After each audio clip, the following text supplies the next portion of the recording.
हम ये अपडेट कर रहे हैं मलक मोहम्मद इमरान कुतुब शाही अवान। अपडेट से पहले हमारे चैनल को लाइक एंड सब्सक्राइब कर दें और साथ लगे घंटी के आइकॉन पर क्लिक कर दें ताकि आपको हर आने वाली नई वीडियो का नोटिफिकेशन सबसे पहले मिलता रहे।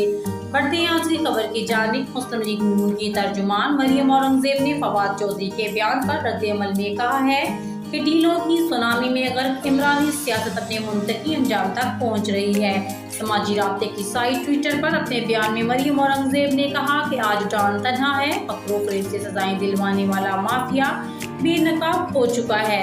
लुटेरे खजाना लूट कर किनारा कशी इख्तियार कर रहे हैं। उन्होंने कहा कि ये वो वक्त का इंतकाम है जिसकी गिरफ्त में हुकूमती टोला जकड़ा जा रहा है। ख्याल रहे कि वफाकी वज़ीर इत्तलात व नशरियात फवाद चौधरी ने नाम लिए बगैर साबिक वज़ीर आज़म मुस्लिम लीग नून के कायद नवाज शरीफ पर तनकीद की थी। फवाद चौधरी ने कहा था कि जो वतन वापसी के लिए डीलों का इंतजार करे वो सियासत में बोने ही रहेंगे।